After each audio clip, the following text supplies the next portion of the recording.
الفاتحة إلى روح سيدنا وحبيبنا وشفينا رسول الله محمد بن عبد الله وعلى آله وأصحابه وأزواجه وذرياته وأهل بيته أجمعين، خصوصا إلى روح سيدنا أحمد بن سلمة المهدي الفقيه المقدم محمد بن علي بعلوي وجميع سادات علي وعلوي وصوله وفروئهم أن الله يؤلي درجات في الجنة ويكثر مصوبتهم ويضاعف حسناتهم ويحفظنا بجاههم وينفعنا بهم ويعيد علينا من بركاتهم وأسرارهم وأنوارهم وعلومهم ونفحاتهم في الدين والدنيا والآخرة. الفاتحة. بسم الله الرحمن الرحيم. الحمد لله رب العالمين الرحمن الرحيم مالك يوم الدين إياك نعبد وإياك نستعين اهدنا الصراط المستقيم صراط الذين أنعمت عليهم غير المغضوب عليهم ولا الضالين آمين. الفاتحة إلى روح والجسد الحبيب زين بن إبراهيم بن سميت أن الله يحفظه ويرحمه ويغفره ويعلى درجاته وإلى حضرة النبي. الفاتحة. بسم الله الرحمن الرحيم الحمد لله رب العالمين الرحمن الرحيم مالك يوم الدين إياك نعبد وإياك نستعين اهدنا الصراط المستقيم صراط الذين أنعمت عليهم غير المغضوب عليهم ولا الضالين آمين. السلام عليكم ورحمة الله وبركاته. الحمد لله إن الحمد لله حمدا يليق بجماله ونستعينه استعانة تليق بكماله ونستهديه هداية من أقر بعظمته وجلاله ثم نصلي ونسلم على سيدنا محمد وآله. أما بعد سبحانك لا علم لنا إلا ما علمتنا إنك أنت العليم الحكيم. ربي اشرح لي صدري ويسر لي أمري واحلل عقدة من لساني يفقه قولي وسدد لساني واهدي قلبي بحق سيدنا محمد صلى الله عليه وآله وبارك وسلم. يا من هو في علوه كائن يا من هو في فعل حميد يا من هو في مجده متين اللهم أكرمنا بنور الفهم وأخرجنا من ظلمات الوهم وارزقنا فهم النبيين وحفظ المرسلين وإلهام ملائكة المقربين. ربنا زدنا علما وفهما وعقلا يا أكرم الأكرمين بحق سيدنا محمد خاتم الأنبياء والمرسلين يا رحمن يا رحيم. وصلى الله على سيدنا محمد وعلى آله وصحبه وبارك وسلم والحمد لله رب العالمين. Alhamdulillah, puji syukur kehadirat Allah, salawat dan salam senantiasa kita curahkan kepada junjungan mulia Nabi kita tercinta Sayyiduna wa Maulana Muhammad sallallahu alaihi wa alihi wa barak wasallam beserta segenap keluarga beliau, sahabatnya dan umatnya. Qala muallif rahimahumullah aksamun najasatil ma'fu anha arba'ah. Al-awwal ma yu'fa anhu fi thawbi wal ma'i wa huwa ma la yudrikuhu tarf. Al-thani ma yu'fa anhu fi thawbi duna al-ma' ka qalilid dam.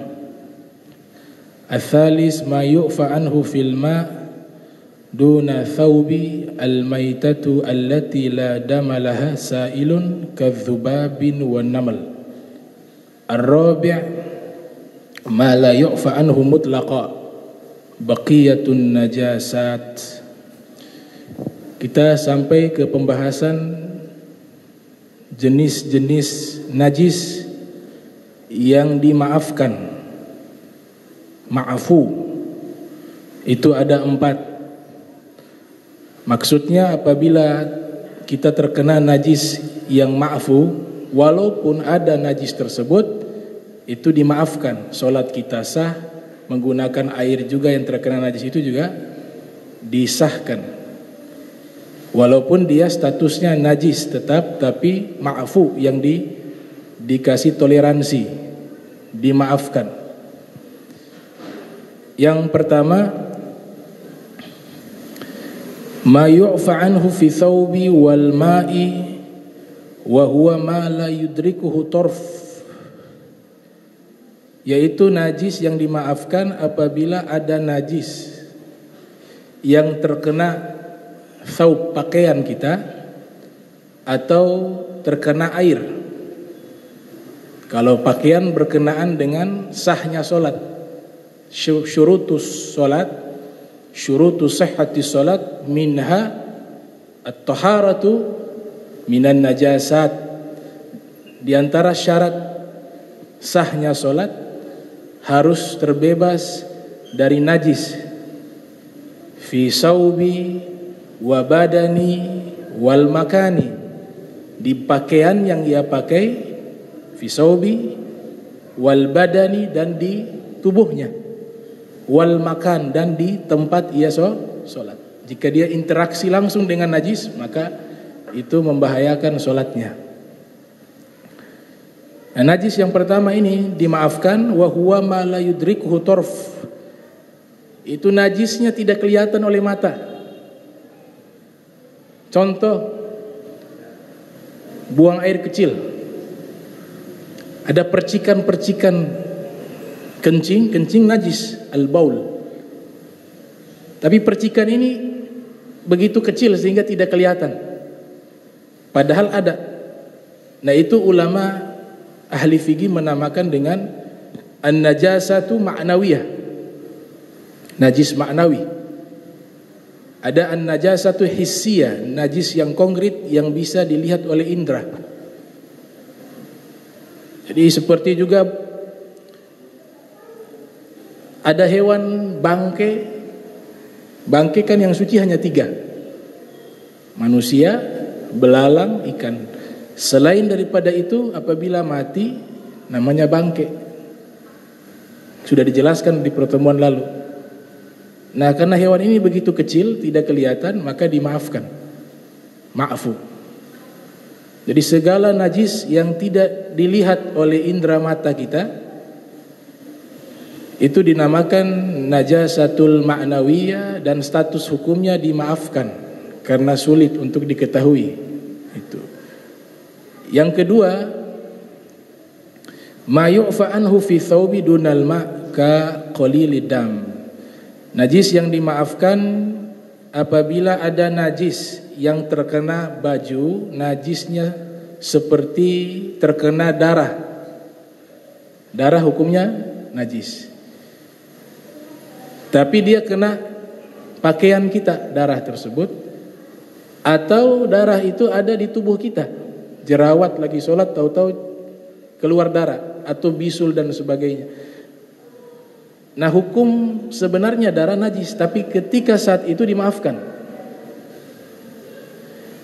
Ada kitab fatwa, Al-Fatawa Al-Hadithiyah, fatwa kontemporer, disusun oleh Al-Imam Ibnu Hajar Al-Haytami.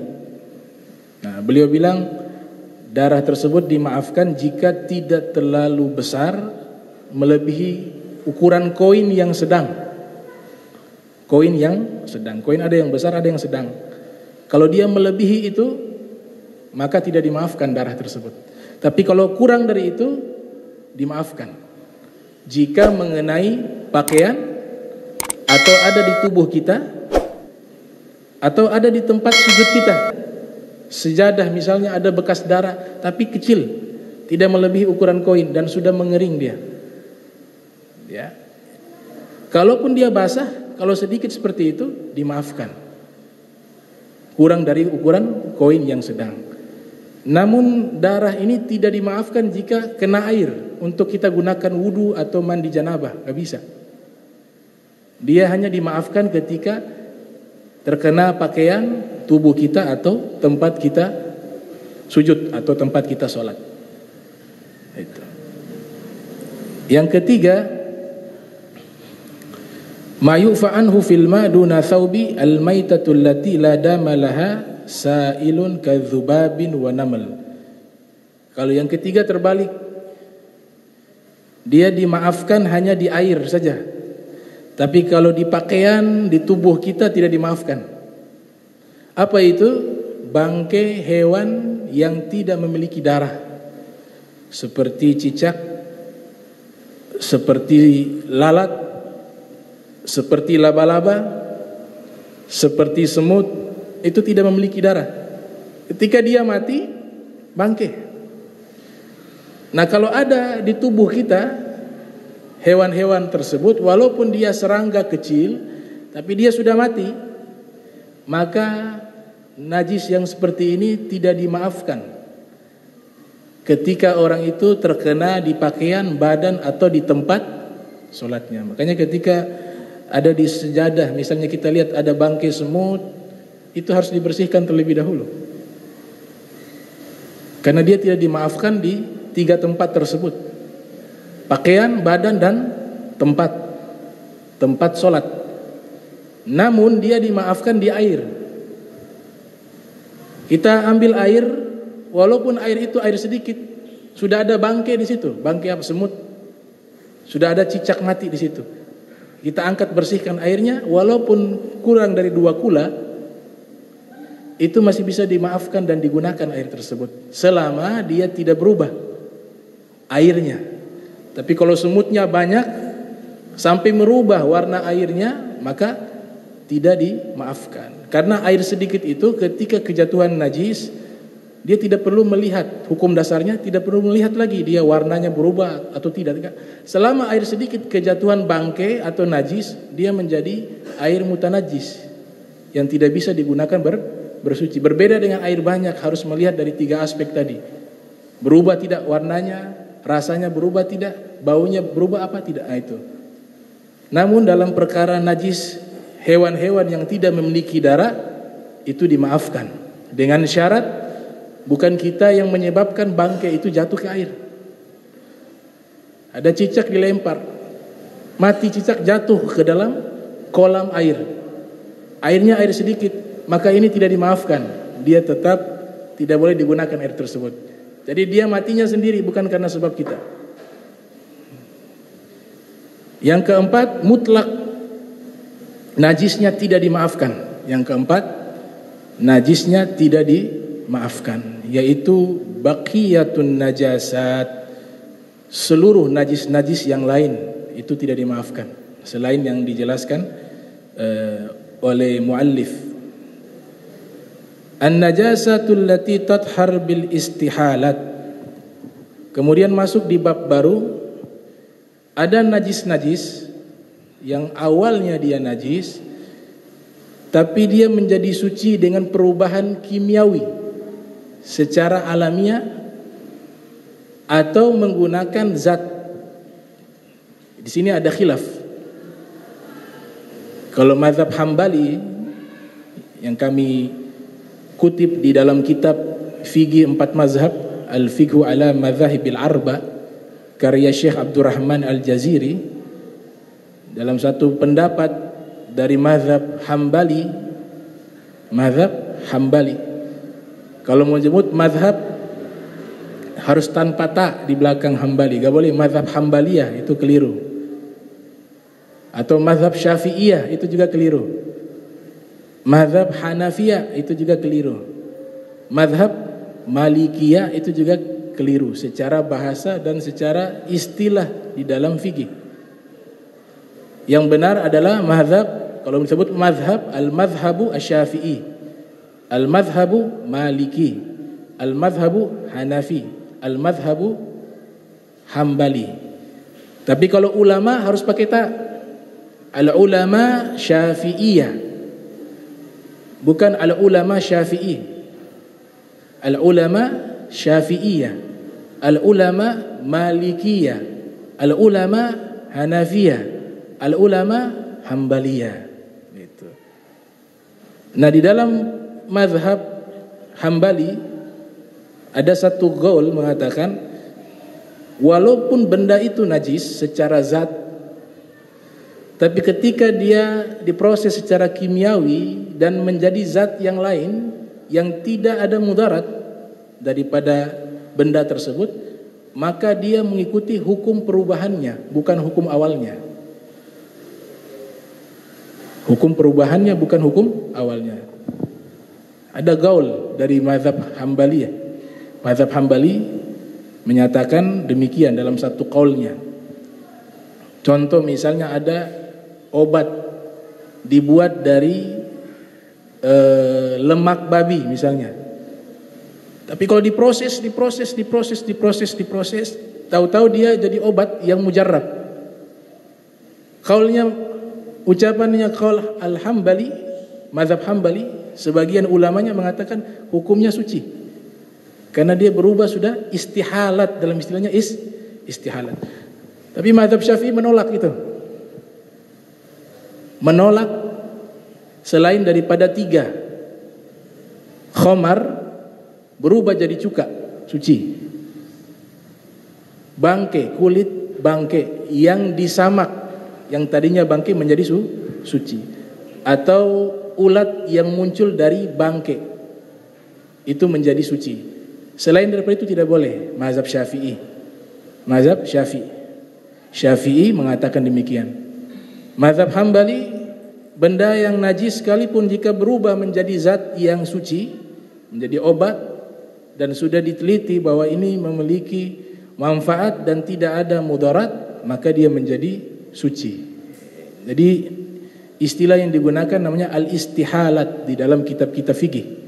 Al-istihalat itu perubahan zat dari zat yang dasarnya dia najis, dia berubah menjadi suci. Al-istihalat. Al-Habib Salim Asy-Syatiri, beliau punya kitab namanya Al-Fawaid Asy-Syatiriyah. Situ fawaid-fawaid yang dikemukakan oleh Al-Habib Salim Asy-Syatiri.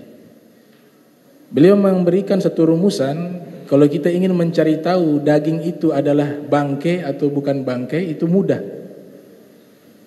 Misalnya kita tidak tahu nih, kita sudah beli daging, muncul keraguan, ini daging dia apakah bangkai atau bukan bangkai ini dagingnya. Karena proses penyembelihannya kita tidak lihat. Dan kita berada di negeri yang mayoritas non-muslim misalnya. Ragu.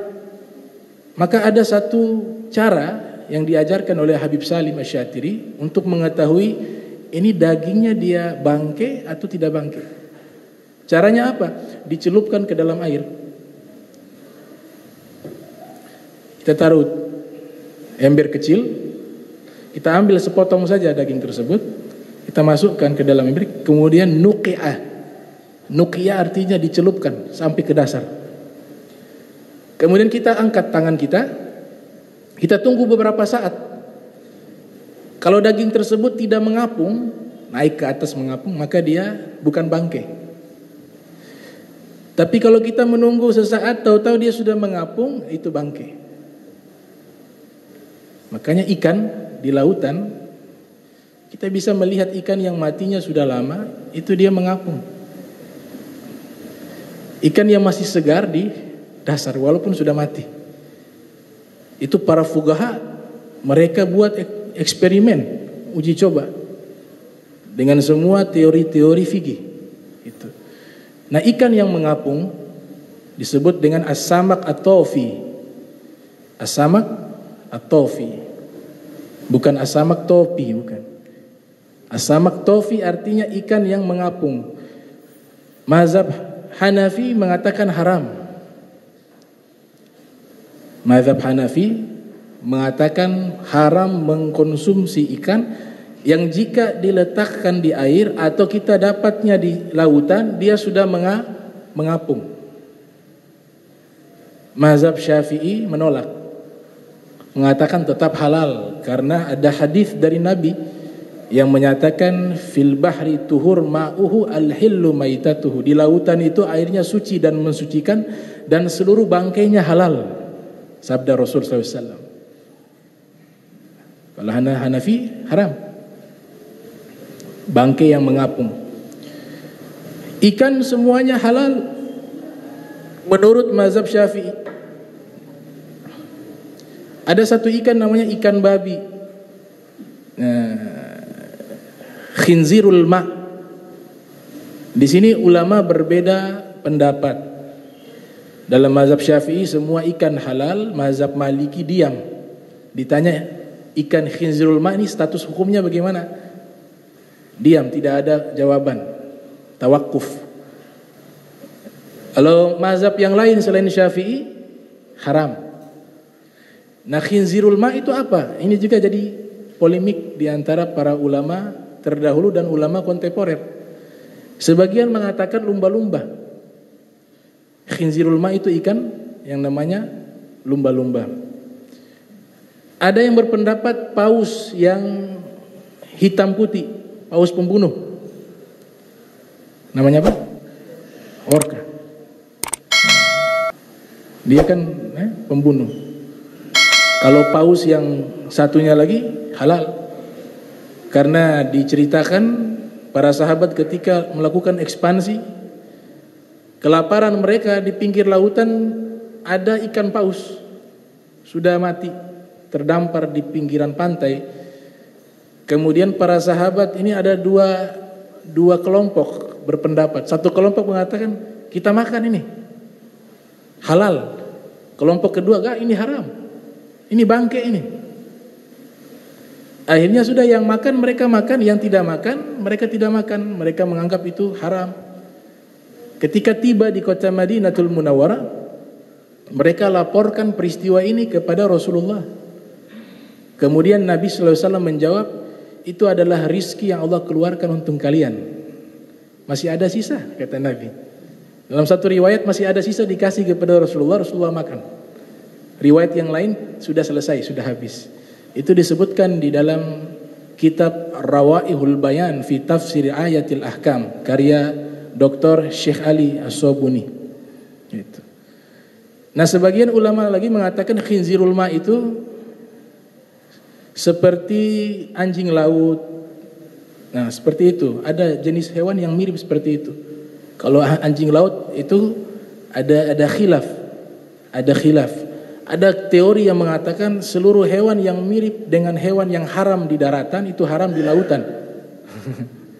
Jadi kalau mukanya sama kayak babi dapat ikan, nah itu ikut hukum babi. Ada mukanya mirip anjing, ya ikut status anjing. Ada gaulnya seperti itu. Dan luar biasa, ini jadi satu ilmu khusus di dalam ilmu fikih Islami. Namanya ilmu zoologi, ilmu hewani. Ada beberapa kitab yang membahas seperti Ajaibul Makhluqat wa Garaibul Mawjudat karya Imam Al-Kuzawaini. Itu membahas hewan-hewan yang kadang-kadang belum pernah kita lihat, dibahas dalam kitab itu. Bahkan disebut juga insanul ma, ada jenis ikan namanya manusia laut. Itu dibahas status hukumnya, bagaimana makan halal atau tidak. Kita kenal dengan namanya putri duyung misalnya. Itu di dalam kitab-kitab klasik itu dibahas. Namun diceritakan ciri-ciri fisiknya itu tidak persis seperti manusia, tapi ada juga bentuk-bentuk seperti punya mata, punya hidung dan seterusnya. Setengahnya ikan, setengahnya seperti manusia. Dalam kitab-kitab zoologi para ulama terdahulu, mereka menyebut dengan insanul bahr. Manusia laut. Disebutnya ikan itu insanul bahr. Al-Imam Zarkashi, Burhanuddin Zarkashi, seorang ulama multidisipliner, itu beliau mengatakan hukumnya halal dimakan karena hukum dasarnya ia ikan. Sebagian ulama mengatakan enggak, haram dimakan, ini manusia nih, ada manusianya. Itu ya, kita lebih aman makan ikan cakalang sudah kalau dapat ya, jelas statusnya ya. Nah, kemudian yang hidup di antara dua alam itu juga dijadikan hukum yang haram, walaupun ada khilaf di mazhab yang lain. Seperti apa? Kura-kura, penyu. Ya, dia kan kadang di laut, kadang di darat. Ada khilaf, ada yang menghalalkan, ada yang mengharamkan. Buaya mayoritas mengharamkan. Tapi ada juga yang menghalalkan. Mazhab Malikiyah menghalalkan, sebagian ulama Syafi'iyah menghalalkan, tapi mayoritas mengharamkan. Sebagaimana yang dikutip dalam kitab Al-Majmu' ala Syarh Muhadzab yang dinyatakan oleh Al-Imam Nawawi yang lahir 631 Hijriah, wafat 676 Hijriah. Nah, ini berkaitan tentang masalah najis. Insyaallah kita akan bahas di pertemuan berikutnya. Ya, mudah-mudahan bisa bermanfaat.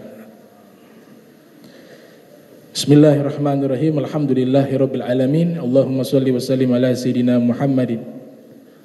Al-Fatih lima ughliq, al-khatim lima sabaq, an-nasil haq bil haq wa hadi ila siratal mustaqim. Allahumma shalli wa sallim wa karrim wa zid ala sayidina wa habibina wa qudwatina wa qurratu a'yunina maulana Muhammad wa ala alihi wa sahbihi ajmain, amma ba'du.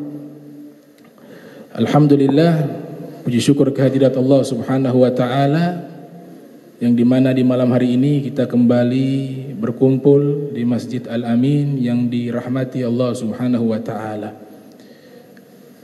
Ada satu hadis diriwayatkan oleh Imam At-Tabrani. Al-Imam At-Tabrani memiliki kitab hadis berjudul Mu'jam. Al-Mu'jam Al-Kabir, Al-Mu'jamul Awsat, Al-Mu'jamus Shagir. Bentuk jamaknya adalah Ma'ajim, Al-Ma'ajim. Kanya Az-Zahabi sering menyatakan Imam Tabrani sahibul ma'azim, yaitu orang yang memiliki kitab hadis berjudul Mu'jam.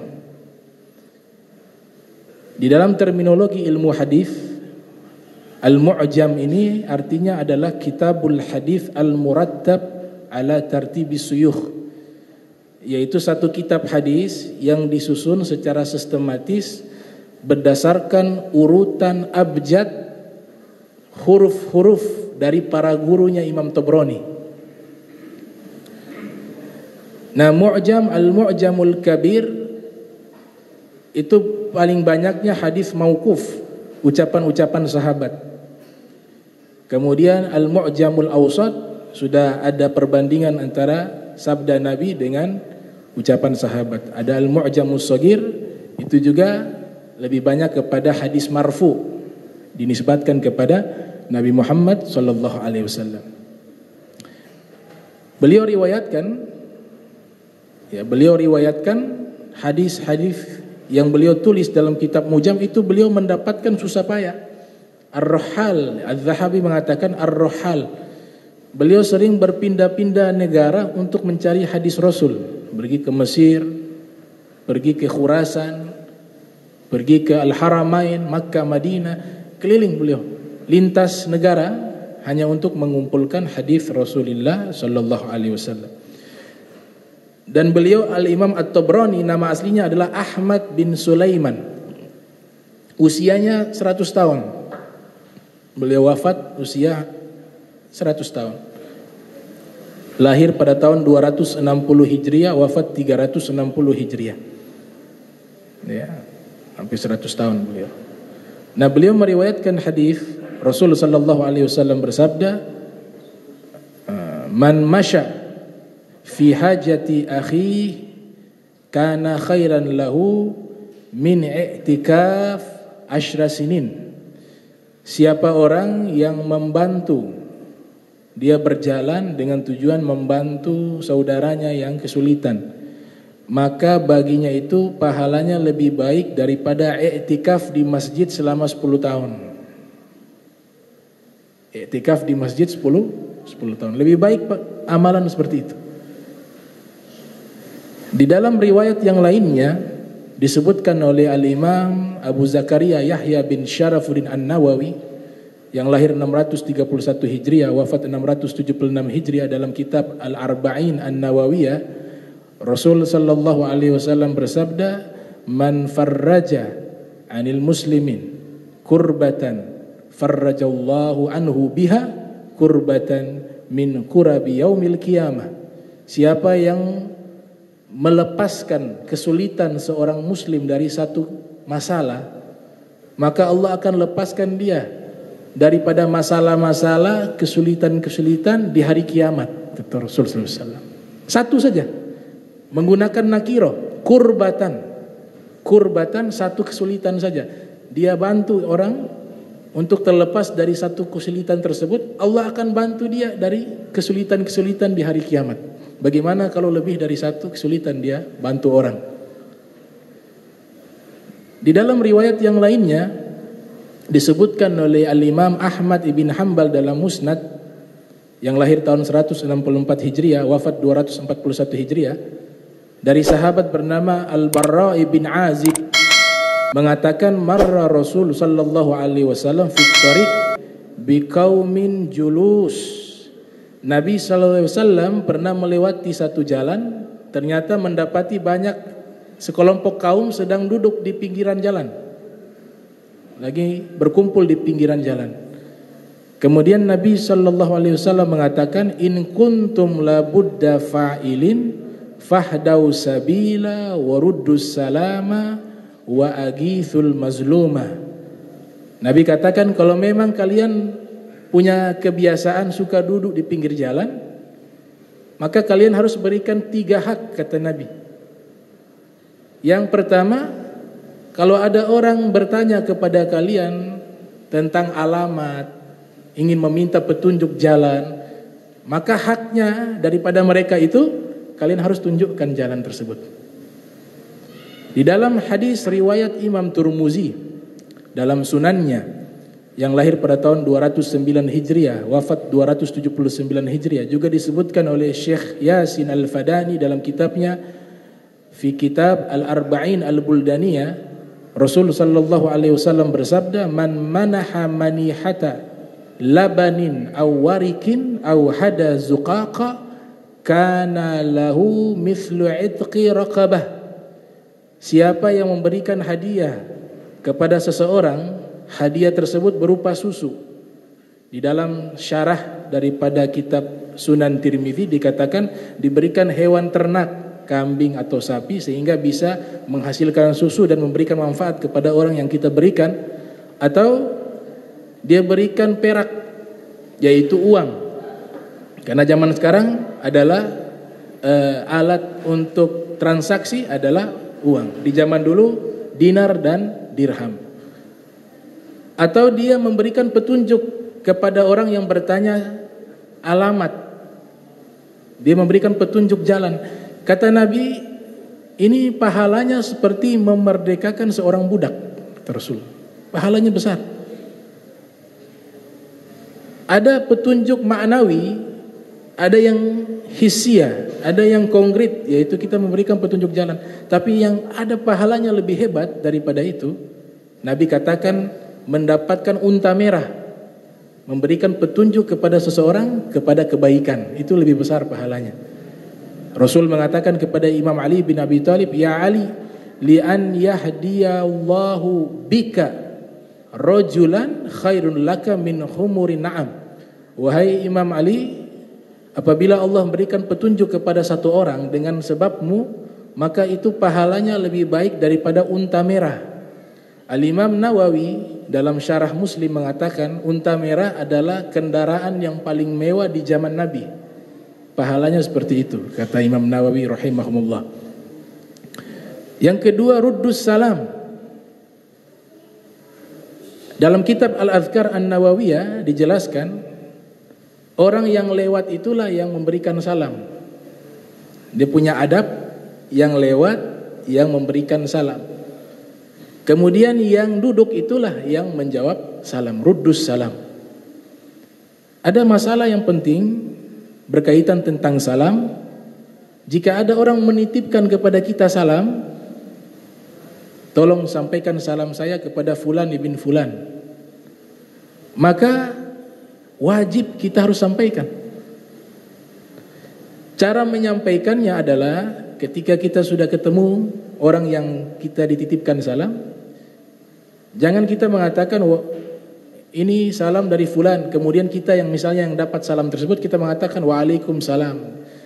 Tapi yang benar itu adalah wa alaika wa alaihi salam, kepadamu dan kepada dia salam. Karena orang yang menitipkan salam tidak ada di hadapan kita, maka ditambah alaihi wa alaika, kepadamu, wa alaihi salam, dan kepadanya salam. Di dalam riwayat Sahih Al-Bukhari, Al-Imam Muhammad Ibn Ismail Al-Bukhari yang lahir tahun 194 Hijriah, wafat 256 Hijriah, meriwayatkan satu hadis.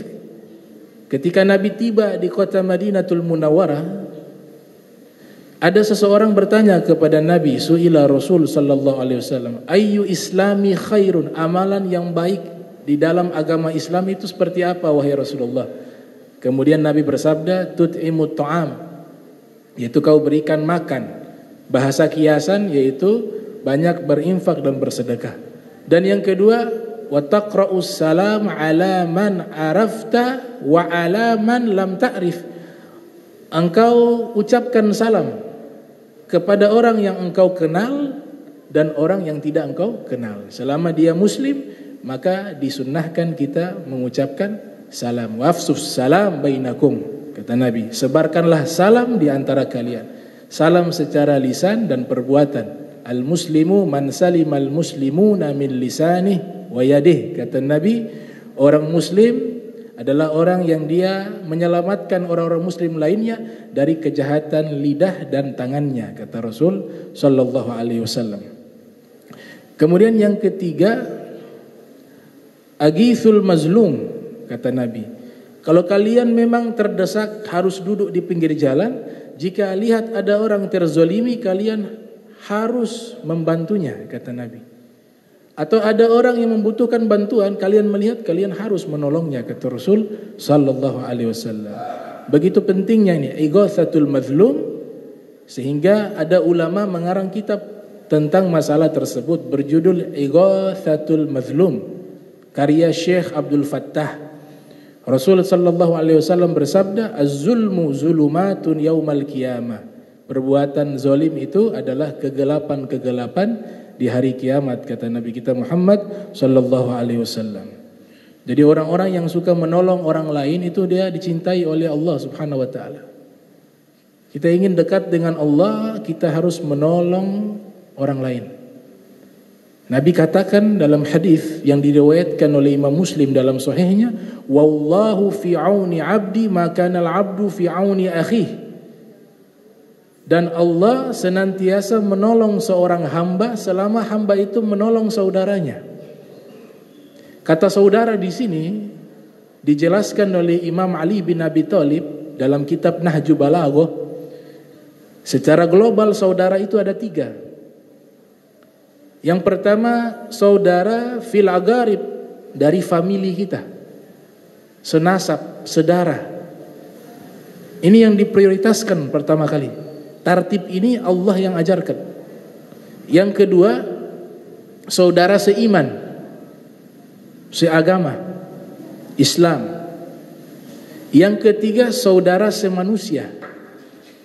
Manusia juga dikatakan saudara oleh Imam Ali bin Abi Thalib. Dalam kitab Nahjul Balaghah beliau mengatakan manusia itu ada 2. Mereka adalah saudaramu seagama, seiman, dan yang kedua saudaramu dari sisi kemanusiaan, kata Imam Ali bin Abi Thalib karramallahu wajhah. Dan Rasul sallallahu alaihi wasallam mengatakan, jangankan kita menolong orang, dia butuh, makanya pahala meminjamkan uang kepada orang yang membutuhkan lebih besar daripada pahala bersedekah. Bahkan lafaz ini Nabi ketika Mi'raj melihat di Sidratul Muntaha, ada tulisan di waktu beliau Mi'raj, kullu qardin shadaqah, setiap pinjaman adalah sedekah. Kenapa para ulama mengatakan pahala meminjamkan itu lebih besar daripada pahala sedekah? Karena ketika orang itu meminjam berarti dia dalam keadaan terdesak, dia dalam keadaan susah. Nah, orang yang susah ketika ditolong itu amalan yang paling dicintai oleh Allah Subhanahu wa taala. Nabi katakan dalam hadis yang diriwayatkan oleh Al-Bazzar dalam musnadnya, yang lahir pada tahun 210 Hijriah, wafat pada tahun 292 Hijriah, dalam kitab musnadnya, kemudian diriwayatkan oleh Imam At-Tabrani dalam Mu'jamnya, Rasul sallallahu alaihi wasallam bersabda, innallaha yuhibbu ighatsatal lahfan. Allah taala mencintai hamba yang selalu menolong orang yang berduka, orang yang susah, orang yang dalam keadaan terhimpit, kesulitan, ditolong. Nabi katakan Allah sangat cinta orang seperti ini, kata Rasul sallallahu alaihi wasallam. Nah, adapun sedekah ada kalanya kita berikan, mungkin orang itu dia tidak terlalu membutuhkan. Tapi ketika meminjam, dia sudah ya menjatuhkan harga dirinya untuk meminta pinjaman. Ini kalau orang yang normal. Ada juga penyakit. Penyakit itu paling dibenci. Penyakit suka pinjam barang orang. Rakus dengan yang dimiliki orang, itu penyakit. Makanya Nabi katakan orang yang suka meminta-minta padahal sebenarnya dia tidak terlalu butuh, tapi karena memang penyakit, nanti di hari kiamat Allah tunjukkan di seluruh makhluknya di hari kiamat bahwa orang ini adalah orang yang suka meminta-minta ketika hidup di dunia. Begitu malunya dia sampai daging-dagingnya di wajahnya itu luntur. Itu. Bahkan dalam riwayat yang lain dikatakan, siapa yang menjadikan profesi meminta-minta sebagai profesi, maka sesungguhnya ketika dia mengambil harta tersebut, yang dia pegang bukan harta, tapi yang dia pegang adalah batu bara yang panas, yang menyala-nyala, kata Rasulullah SAW. Itu. Al-Imam Ibnu Jauzi Al-Qayyim yang lahir pada tahun 691 Hijriah, wafat 751 Hijriah, punya kitab berjudul Ighathatul Lahfan min Masayidi Syaitan. Di situ beliau membahas tentang masalah tadi, bahwa meminta-minta itu juga adalah penyakit. Suka berhutang itu juga penyakit. Orang berhutang ada dua, ada yang himpitan, ada yang memaksa diri. Gak mampu beli mobil, kredit mobil. Barangnya masih ada, dia lihat orang lain mewah, dia paksa ingin mewah, padahal tidak ada kemampuan untuk itu. Akhirnya apa? Dirinya susah, keluarganya susah, hidupnya susah. Orang terhimpit dengan hutang, hidup tidak enak. Abu Yazid Al-Bustami mengajarkan satu ilmu. Beliau mengatakan, disebutkan dalam kitab Hilyatul Auliya karya Imam Abu Nuaim Al-Asfahani, bahwa ketika di dalam diri kita muncul keinginan, itu sumbernya dari nafsu ammarah. Keinginan-keinginan yang bukan kebutuhan. Keinginan-keinginan yang bukan kebutuhan. Makanya beliau memberikan satu resep, uridu an la urid. Jika ada keinginan yang memang kita sendiri tidak mampu untuk mendapatkan keinginan tersebut, atau tidak terlalu butuh dengan hal itu, maka beliau mengatakan urid an la urid, saya ingin untuk tidak ingin. Ketika ada keinginan, kita katakan tidak ingin. Itu obat. Karena yang kita butuhkan sedikit, tapi kalau inginkan tidak ada habisnya. Keinginan itu tidak ada habisnya. Urid an la urid, kata beliau, aku ingin untuk tidak ingin. Abu Yazid Al-Bustami rahimahumullah. Nah, contoh orang-orang yang dahulu melakukan kebaikan, khususnya di zaman Nabi, ini Raja Nasrani. Dia membantu sahabat-sahabat Nabi yang tertindas.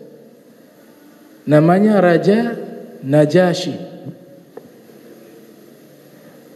Raja Najasyi ini adalah gelar bagi Raja Ethiopia.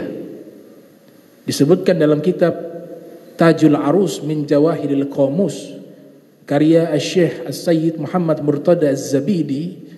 Beliau memberikan definisi, juga dijelaskan oleh Al-Imam Jurjani dalam kitab At-Ta'rifat, bahwa Najasyi laqabun limalikil Habasyah, adalah julukan bagi Raja Habasyah. Habasyah sekarang apa? Ethiopia. Kalau Qaisar laqabun limalikir Rum, adalah julukan bagi Raja Romawi di zaman itu. Kalau Kisra laqabun limalikil Faris, julukan bagi Raja Persia. Kalau Fir'aun laqabun limalik Misra, julukan bagi Raja Mesir. Namanya Fir'aun julukannya. Nah, Raja Najasyi ini, kalau kita baca dalam kitab Al-Bidayah wan Nihayah karya Al-Hafiz Ibn Katsir yang lahir tahun 700 Hijriah, wafat 774 Hijriah, Beliau sudah menjadi raja di usia 9 tahun. Sebelum beliau itu pamannya yang menjadi raja. Namun pamannya ini mati tersambar petir. Maka diangkatlah Raja Najasyi yang nama aslinya Ashamah Ibnu Abjar. Nama aslinya Ashamah Ibnu Abjar. Ini banyak membantu Nabi, dan Nabi adalah orang yang selalu mengingat kebaikan orang. Termasuk Raja Najasyi, Nabi selalu mengingat-ingatnya. Bahkan Nabi selalu menyebutkan rajulun soleh. Itu beliau laki-laki yang baik. Nabi mengatakan demikian. Nah, petir yang menyambar pamannya mati tersambar petir, diangkatlah Ashamah menjadi raja Ethiopia di usia 9 tahun. Ada satu riwayat disebutkan oleh Al-Imam Baghawi yang lahir 433 Hijriah, wafat pada tahun 510 Hijriah, dalam kitab tafsirnya Ma'alimu Tanzil, riwayat dari Al-Imam Muhammad ibn Ali Al-Baqir. Al-Imam Muhammad Al-Baqir mengatakan, as-sa'iqah la tusib al-muslima, as-sa'iqah tusib al-muslima wa ghaira muslimi. Petir itu bisa menyambar orang muslim, orang beriman, dan orang yang tidak beriman, petir itu bisa menyambarnya. Kata Imam Muhammad Al-Baqir dalam kitab Nurul Absar fi Manaqibi Ali Mukhtar, dikatakan ini ucapan juga dari anak beliau Al-Imam Ja'far Shadiq. Ada dua riwayat. Kemudian beliau mengatakan wala tusib adz-dzakira, tapi petir tidak akan mampu menyambar orang yang berzikir kepada Allah Subhanahu wa taala. Itu gak bisa. Ada doa yang diajarkan ketika kita mendengar suara petir. Yang diajarkan baca doa, bukan teriak. Allahumma la taqtulni bi ghadabik wa la tuhlikni bi azabik wa'afini qabla dhalik. Itu doa ketika mendengar petir. Ya Allah, jangan engkau marah kepadaku karena sebab perbuatan dosa-dosaku.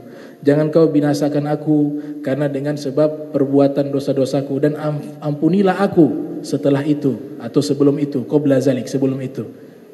Allahumma la taqtulni, ya Allah jangan kau bunuh aku, bi ghadabik, dengan sebab kemarahanmu. Ini arti yang benar nih. Allahumma la taqtulni bi ghadabik wa la tuhlikni bi azabik, jangan kau binasakan aku dengan sebab azabmu. Wa'afini qabla dzalik, dan ampunkanlah aku qabla dzalik, sebelum itu. Jadi mendengar petir diajarkan doa ini agar kita zikrullah, ingat kepada Allah. Dia menjadi saddun syadidun wa hifdun wa siyanatun, dia jadi pelindung daripada petir. Tapi kalau tidak zikir dia kena. Itu kata Imam Muhammad Al-Baqir dan juga Imam Ja'far Shadiq. Nah, Raja Najasyi ini, kalau kita membaca di As-Sirah An-Nabawiyah, As-Sirah Nabawiyah, satu bidang ilmu yang membahas biografi kehidupan Rasulullah Sayyidina Muhammad sallallahu alaihi wasallam. Ilmun yabhasu fi hayati Rasulillah sallallahu alaihi wasallam munzu maulidihi ila hina wafatihi. Satu bidang ilmu yang membahas tentang kehidupan Rasulullah sallallahu alaihi wasallam mulai dari lahirnya beliau sampai meninggalnya beliau, dinamakan As-Sirah An-Nabawiyah. 5 tahun di saat Nabi dilantik menjadi Rasul, itu sahabat-sahabat yang ada di Makkah itu ditindas habis-habisan oleh orang-orang musyrik Quraisy. Hal pertama yang Nabi terlintas dalam benak beliau, disuruh migrasi, pindah.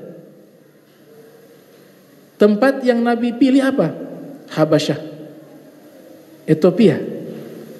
Ini hijrah yang pertama sebelum hijrah ke Madinah. Nah, alasannya apa? Kenapa Nabi memerintahkan sahabat-sahabatnya yang tertindas hijrahnya ke Ethiopia, bukan ke tempat yang lain? Ternyata Nabi itu sudah kenal. Padahal Rasulullah tidak pernah pergi ke Ethiopia. Nabi katakan begini dalam hadis, fiha malikun la yuzlamu indahu ahadun adilun fi hukmihi karimun fi khuluqihi. Kalian hijrah saja ke Ethiopia, ke Habasyah. Karena di Habasyah itu ada seorang raja yang tidak pernah menzolimi siapapun.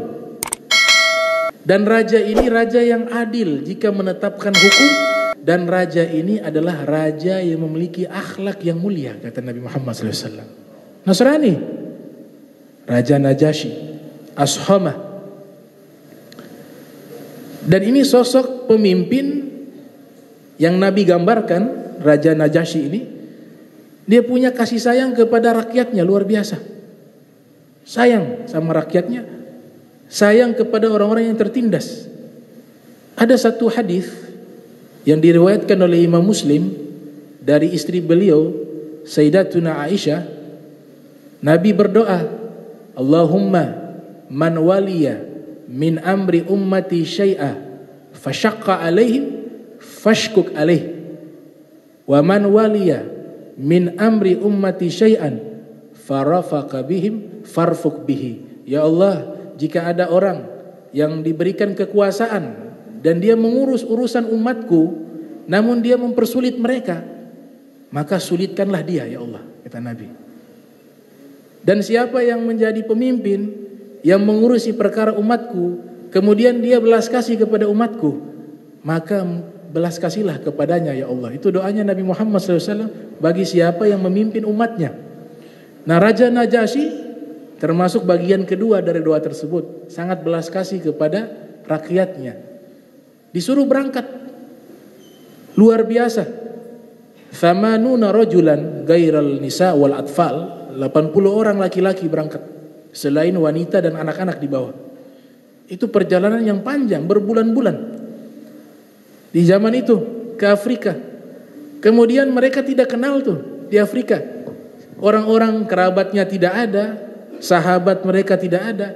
Tapi Nabi perintahkan untuk menyelamatkan agama mereka dan menyelamatkan diri mereka dari penindasan. Nabi perintahkan pergi ke Ethiopia. Nabi sudah kasyaf, di sana rajanya hebat. Gak ada internet zaman itu, gak ada media sosial. Nabi bisa tahu informasinya dari langit lewat Jibril, dikatakan begini. Nabi tahu. Kalian pergi ke Habasyah. Apa yang Nabi katakan, raja ini adil, raja ini baik akhlaknya, raja ini membenci kezoliman, senang kepada kebenaran. Ketika mereka tiba, diantaranya dipimpin oleh Ja'far ibn Abi Thalib, sampai di Ethiopia, itu raja memberikan pelindungan kepada mereka, dibebaskan mereka beragama dengan menggunakan agama yang mereka anut. Datang ini penyusup, ada 2 orang dari utusan musyrik kaum Quraisy ingin menghasut Raja Najasyi untuk mengeluarkan mereka dan mengembalikan ke kota Makkah. Singkat daripada kisah, Sayyidina Ja'far ibn Abi Thalib kemudian dipanggil menghadap Raja Najasyi. Kemudian beliau bacakan surat Al-Kahfi, beliau bacakan surat Maryam, karena ini surat Maryam menceritakan tentang Nabi Isa dan ibunya. Selesai dibacakan surat Maryam, itu Raja Najasyi menangis. Dia mengatakan, memang seperti ini ajaran kami tentang Nabi Isa. Dia masih menganut pemahaman agama yang dibawa oleh Nabi Isa, masih original, masih ahli kitab yang disebut dalam Al-Quran, termasuk Raja Najasyi. Akhirnya dijaga mereka, diberikan mereka tempat tinggal, dilindungi keamanan mereka sampai bertahun-tahun. Pada tahun 6 Hijriah, Nabi mengirim surat kepada Raja Najasyi untuk mengajak Raja Najasyi masuk Islam. Surat itu sampai di hadapan Raja An-Najasyi, kemudian dibaca itu surat. Selesai dibaca, disebutkan dalam riwayat Abu Daud, Sunan Abi Daud. Abu Daud ini orang Afghanistan, Sijistani, Sulaiman bin As'as Sijistani, lahir 202 Hijriah, wafat 275 Hijriah. Dalam sunan tersebut beliau ceritakan Raja Najasyi membalas suratnya Rasulullah yang isinya pengakuan tiada Tuhan selain Allah dan mengakui Nabi Muhammad adalah utusan Allah. Lewat surat masuk Islam. Kalau para fuqaha mengatakan selama lidahnya mampu untuk mengucapkan, wajib mengucapkan. Mayoritas mengatakan. Sebagian kecil mengatakan lewat tulisan juga bisa. Buktinya Raja Najasyi lewat tulisan. Orang bisu yang tidak bisa bicara menyatakan keislaman jika ingin masuk Islam lewat tulisan. Ijab qabul juga lewat tulisan. Imam Ghazali mengatakan innal kitabata ahadu lisanaini. Tulisan itu adalah salah satu dari dua lidah, kata Imam Al-Ghazali.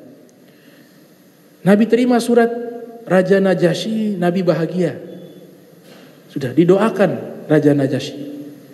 Tahun 6 Hijriah beliau menyatakan keislaman. Di tahun 7 Hijriah,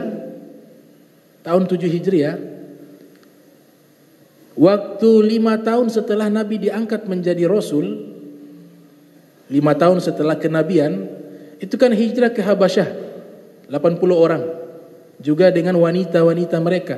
Ternyata luar biasanya ada wanita namanya Romlah bintu Abi Sofyan. Romlah bintu Abi Sofyan. Ini Romlah ayahnya itu pimpinan kaum Quraisy, masih musyrik waktu itu, Abu Sofyan. Dia hijrah bersama suaminya bernama Ubaidillah bin Jahash. Dia tinggalkan fasilitas kemewahan karena dia sudah memeluk agama Islam. Dia tinggalkan semuanya. Dia hijrah ke Afrika dalam keadaan mengandung. Bayang perjalanan yang begitu sulit dalam keadaan mengandung hanya untuk menyelamatkan keimanan dan agamanya. Dia rela meninggalkan keluarganya untuk hijrah ke Afrika karena keluarganya masih masih menolak agama Islam dan berakidah musyrik. Orang musyrik Quraisy, ayahnya Abu Sofyan. Sampai di Ethiopia lahir anak perempuan namanya Habibah.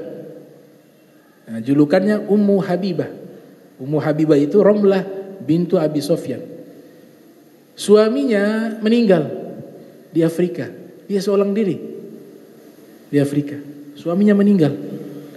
Sebelum suaminya meninggal, suaminya bermimpi bahwa nanti engkau akan dinikahi oleh Nabi Muhammad. Nanti engkau akan dinikahi oleh Nabi Muhammad. Itu pernyataan suaminya sebelum meninggal kepada Romlah. Ada riwayat yang mengatakan Ubaidillah bin Jahash ini masuk ke dalam agama Nasrani ketika pindah ke Ethiopia. Nah, ini riwayat yang lemah dan ditolak oleh mayoritas para ulama. Beliau orang soleh. Buktinya beliau bermimpi berjumpa dengan Rasul dan Rasul dalam mimpi tersebut menikahi Romlah. Tahun 7 Hijriah datang utusan dari Madinah. 7 Hijriah datang ke Afrika. Ternyata utusan ini mengabarkan kepada Raja Najasyi bahwa Nabi Muhammad ingin melamar Romlah. Raja Najasyi senang. Perwakilannya Raja Najasyi, walinya namanya Khalid bin Sa'id bin As. Wali nikah daripada Romlah. Imam Zahabi mengatakan dalam kitab Siyar A'lami Nubala, ini satu-satunya pernikahannya Rasulullah jarak jauh. Orangnya jauh di Afrika, Nabi di Madinah. Satu-satunya pernikahan yang jarak jauh yang dilakukan oleh Nabi ini pernikahan ini dengan Romlah. Raja Najasyi begitu bahagia, beliau mengeluarkan biaya pernikahan tersebut 400 dinar. 1 dinar kurang lebih 2 juta atau 3 juta. Kalau kita kalikan 3 juta berarti 1 triliun, 200 juta. 1 triliun 200 juta. Itu diberikan Raja Najasyi untuk perayaan pesta pernikahan Rasulullah dengan Romlah binti Abi Sofyan. Al-Imam Az-Zahabi mengatakan pernikahan Rasulullah yang paling mewah adalah pernikahannya bersama Romlah. Paling mewah. Karena dibuat oleh Raja Najasyi. Raja Najasyi sudah muslim waktu itu. Romlah kembali pada tahun 7 Hijriah.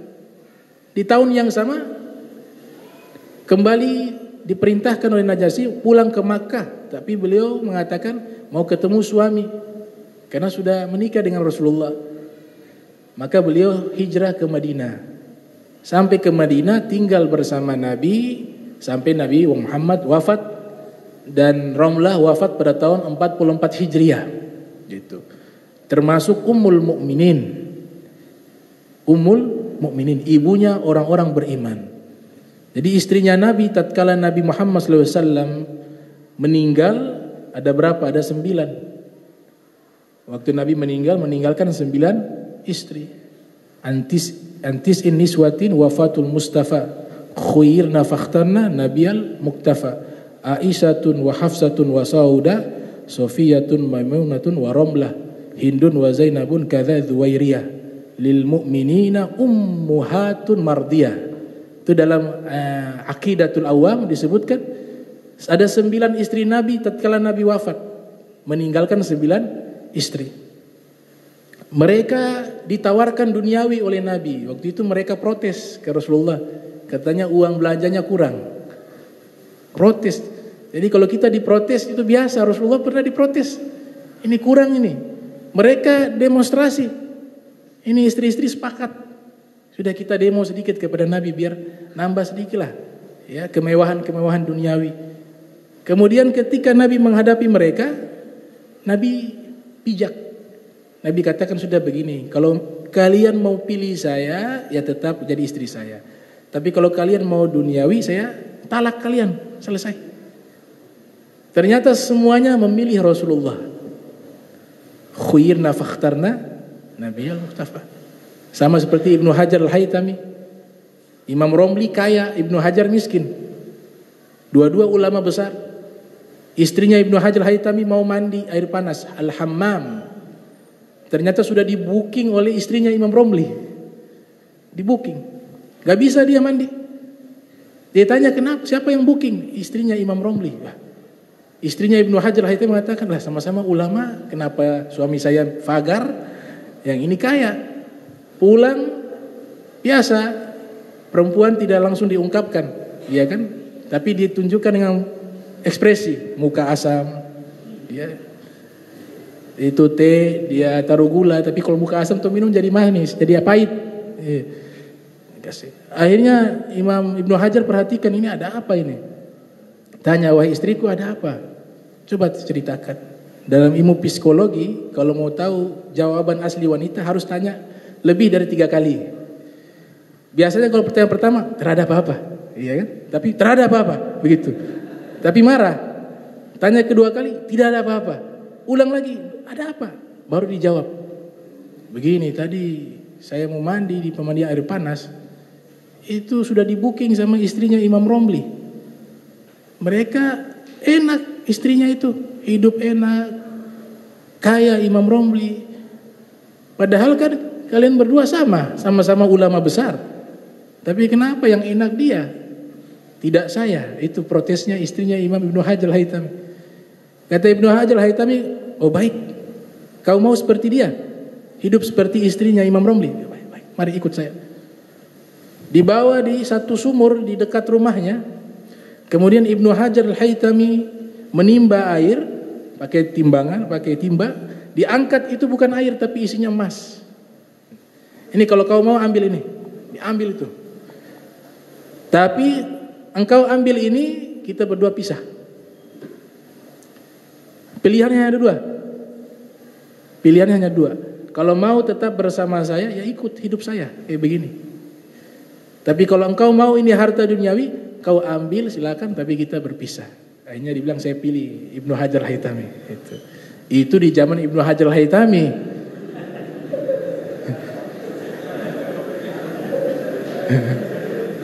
Kalau di zaman sekarang ceritanya jadi lain. Dikasih emas, nah ini pilih, oh ini diambil emas, ini masa bodoh nih. Nanti dia pakai emas itu dia kawin lagi. Nah, itu namanya apa? Zuhud, memang memilih. Ada ulama yang kaya, ada yang miskin. Pilihan gitu. Dua-duanya boleh, tergantung orangnya. Kalau orangnya itu ketika dia miskin seluruhnya terganggu, ibadahnya terganggu semuanya, oh lebih baik dia kaya. Atau ada orangnya ketika dia kaya justru kebaikannya itu terhalang. Dia sudah sibuk segala macam. Seperti Sayyidina Umar bin Khattab diceritakan dalam kitab Anisul Mu'minin. Sayyidina Umar bin Khattab bertekad sholat jamaah 5 waktu. Satu kali dapat lahan kebun luas, sibuk dengan lahan. Akhirnya lewat sholat asar, sampai ke masjid semua sudah pulang. Akhirnya apa yang beliau lakukan? Oh, kalau begitu saya wakafkan sudah itu kebun untuk Allah Subhanahu wa taala. Gara-gara dia saya terlambat sholat asar. Nah, itu Sayyidina Umar bin Khattab. Jadi tergantung keadaan orang tersebut, seperti apa dia mampu. Dan istri-istri Nabi seperti itu. Makanya khuyirna fakhtarna Nabi al-Muktafa. Itu arti daripada khuyirna fakhtarna Nabi al-Muktafa. Istri Nabi Aisyah wa Hafsah wa Saudah. Aisyah, Hafsah, Saudah. Aisyatun wa Hafsah wa Saudah, Sofiyatun Maimunatun wa Romlah, Hindun wa Zainabun wa Juwairiyah. Nanti sekali kesempatan kita bahas kenapa Nabi menikah kok 9. Itu ada hikmah semuanya. Dan sukunya beda-beda. Ada yang Mesir, ada yang Yahudi, Bani Israel, ada yang Arab. Istri Nabi itu dari berbagai suku. Itu ada hikmahnya. Nah, itu ada kitab khusus membahas itu, tapi panjang pertemuannya. Nanti ada satu waktu kita bahas. Kemudian istri Nabi yang Nabi ketika masih hidup namun mereka meninggal, ada 2. Yang pertama Sayyidatuna Khadijah bintu Khuwailid. Nah, ini istri yang paling Nabi cinta. Paling Nabi cinta. Itu ada kisah mengharukan diceritakan oleh Ibnu Hisham dalam As-Sirah An-Nabawiyah. Nabi ketika Fathul Makkah tahun 8 Hijriah masuk ke kota Makkah, ditawarkan Nabi menginap di rumah-rumah. Ada orang tawarkan tinggal di sini Rasulullah, ini rumah ada tempat di sini lebih bagus. Apa kata Nabi? Aqimu khimatan 'inda qabri Khadijah. Bangun tenda saja di pinggiran kuburnya Khadijah. Saya menginap di situ, kata Rasul sallallahu alaihi wasallam. Itu gambaran begitu cintanya Rasulullah kepada Sayyidatuna Khadijah. Bagaimana Nabi tidak cinta? Itu hartanya beliau yang tadinya kaya raya jadi fakir miskin karena hartanya seluruhnya dihabiskan untuk dakwah fisabilillah.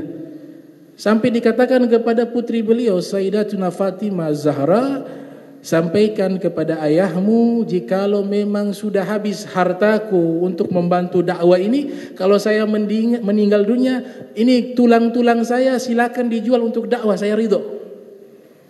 Itu Sayyidatuna Khadijah seperti itu. Bagaimana? Jibril turun, Allah Ta'ala titipkan salam. Ya Jibril, Nabi katakan, ada apa engkau datang kemari? Jibril mengatakan, atatska, akan datang kepadamu istrimu Khadijah. Ma'aha idamun, inaun fihi idamun wa ta'amun wa syarab. Dia membawa makanan untukmu. Waktu Nabi sedang yatahannas fi Gua Hira, sedang beribadah di Gua Hira. Kemudian Jibril mengatakan, apabila dia sudah mendatangimu wahai Rasulullah, fa aqri alaihas salam min rabbiha. Tolong sampaikan salam kepadanya. Salam ini dari Allah. Allah memberikan salam kepada Sayyidatuna Khadijah. Wa minni, saya juga Jibril menyampaikan salam kepadanya. Wa basyirha bi baitin fil jannati la sakhaba fihi wala nasab. Dan berikan kabar gembira kepadanya bahwa sesungguhnya Allah sudah membangun satu rumah di dalam surga untuknya, yang rumah itu tidak ada suara berisik dan tidak ada kelelahan. Kenapa rumah itu harus digambarkan tidak ada berisik dan tidak ada kelelahan? Ada tafsirannya, ada maknanya. Maknanya adalah Sayyidatuna Khadijah selama menjadi istrinya Rasulullah tidak pernah bersuara keras di hadapan Nabi. Gak pernah bersuara keras. Hormat dengan Nabi Muhammad SAW. Wala nasab. Dan rumah di surga itu tidak ada kelelahan. Kenapa? Ini istri yang tidak pernah menuntut kepada Rasulullah. Tidak pernah membuat Rasulullah lelah. Tidak pernah membuat Rasulullah berpikiran pusing memikirkan masalah-masalah rumah tangga dan lain sebagainya. Tidak pernah membuat Nabi nasab. Makanya Allah balas, itu rumah dikasih untuk Khadijah, tidak ada suara berisik dan tidak ada lelah di dalamnya. Karena beliau tidak pernah membuat Nabi seperti itu. Salam dari Allah, dari Jibril Kemudian yang menyampaikan salam Sayyidul Mursalin Muhammad sallallahu alaihi wasallam itu diberikan kepada Khadijah binti Khuwailid. Luar biasa ini wanita. Luar biasa. Makanya anak-anak Nabi semua dari beliau. Yang lain tidak ada kecuali Maria Al-Qibtiyah punya anak namanya Ibrahim, meninggal di usia masih anak-anak. Selain daripada itu Fatimah, Sayyidah Fatimah, Ruqayyah, Ummul Kulsum, Zainab itu dari Khadijah. Tahir, Qasim dari Sayyidatuna Khadijah. Kemudian istri beliau yang meninggal terlebih dahulu namanya Zainab, julukannya Ummul Masakin. Nah, dijumlahkan ada 11 istrinya Rasul sallallahu alaihi wasallam. Ada satu wanita yang Nabi beberapa kali melamar tapi menolak, ditolak oleh wanita tersebut. Satu wanita. Nabi sangat cinta sama wanita ini karena ini wanita solehah, wanita yang baik. Namanya Ummu Hani. Ummu Hani bintu Abi Thalib, sepupu. Beberapa kali Nabi meminang ditolak, alasan takut menyusahkan Rasulullah, saya punya anak banyak, karena janda waktu itu. Awalnya Nabi melamar, awalnya sebelum dia menikah Ummu Hani, Nabi melamar, melaporkan kepada pamannya, wahai paman, aku ingin menikah dengan putrimu Ummu Hani, kata Rasulullah. Kata paman Rasul Sayyidina Abu Thalib, kalau engkau yang meminang, tidak ada satupun orang yang menolak. Kalau engkau yang meminang. Akan tetapi wahai ponakanku yang tercinta, sudah ada orang terlebih dahulu sudah melamar Ummu Hani. Jadi luar biasa mereka menjaga itu, namanya al-wafa. Ya. Siapa yang duluan dia yang dapat. Sudah ada yang lamar, tidak baik kalau saya melangkahi itu. Maka Nabi mengurungkan niat tersebut. Nabi mengurungkan. Nabi cinta kepada dia. Peristiwa Isra itu di rumahnya. Nabi menginap dengan Sayyidina Hamzah, Sayyidina Abbas, kan sepupu semuanya. Menginap di rumah Ummu Hani. Allah pilih rumahnya Ummu Hani menjadi peristiwa bersejarah, yaitu Al-Isra. Jadi rumahnya disebut dalam Al-Quran, rumahnya Ummu Hani. Subhanalladzi asra bi'abdihi laila minal masjidil haram ilal masjidil aqsa. Maha suci Allah yang memperjalankan hambanya Rasulullah di sebagian malam dari Masjidil Haram, bukan dari masjid tafsirannya. Rumah Ummu Hani, bukan Masjidil Haram. Rumah Ummu Hani yang ada di lokasi Masjidil Haram. Bisa dilihat dalam tafsir-tafsir Al-Quran. Kemudian Ummu Hani menikah punya anak, suami meninggal. Ada satu riwayat mengatakan suaminya meninggal dunia, ada yang lain mengatakan suaminya ini tidak muslim. Nabi mendengar sudah janda, masa iddah.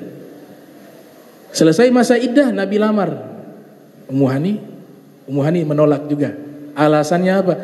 Saya punya anak banyak, takut nanti dosa kalau saya sibuk urus anak, ternyata haknya engkau tidak saya laksanakan. Dosa kepada engkau jauh lebih besar dari orang biasa. Jadi alasannya begitu. Akhirnya Nabi mengurungkan niatnya. Itu Ummu Hani. Nah, Ummu Hani bersama juga Ramlah yang saya sebutkan, Ramlah bintu Abi Sofyan.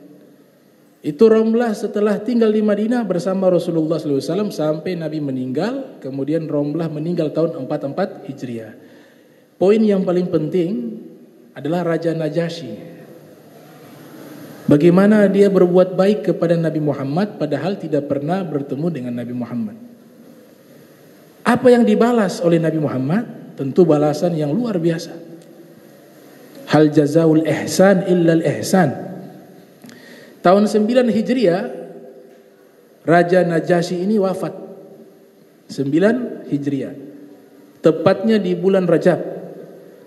Ini riwayat dikeluarkan oleh Al-Imam Suyuti yang lahir 849 Hijriah, wafat 911 Hijriah, dalam tafsirnya Ad-Durrul Mansur. Luar biasanya Nabi tahu tuh meninggal di Afrika. Nabi panggil para sahabat semuanya keluar. Ayo sahabat seluruhnya keluar fi Sahara, di satu gurun yang luas. Apa yang dilakukan oleh Nabi? Diriwayatkan oleh Al-Hafiz Ahmad bin Ali ibn Hajar Asqalani dalam kitab Fathul Bari, Nabi bersabda, mata al-yaum rajulun soleh, sudah meninggal hari ini seorang laki-laki yang soleh, padahal meninggalnya di Afrika. Kita baca Fathul Bari, Al-Imam Ibnu Hajar mengatakan ketika Nabi mengatakan hal itu waktu yang sama di Afrika Raja Najasyi meninggal. Bukan ada orang datang berbulan-bulan memberikan kabar, tidak. Di waktu yang sama itu Nabi tahu itu sudah meninggal Raja Najasyi. Mata rajulun soleh, mata al-yaum rajulun soleh, telah wafat pada hari ini seorang laki-laki yang soleh. Ini pengakuan Nabi Muhammad. Kalau Nabi Muhammad telah mengakui, berarti Allah juga telah mengakui, karena Nabi ucapkan itu wahyu, wa ma yantiku anil hawa in huwa illa wahyun yuha. Faqumu fasallu ala akhikum ashamah, kata Nabi. Ayo kita berdiri, kita sholat kepada saudara kalian. Nabi sebutkan saudara. Padahal Nabi tidak pernah bertemu secara langsung, tapi ikatan hati itu kuat.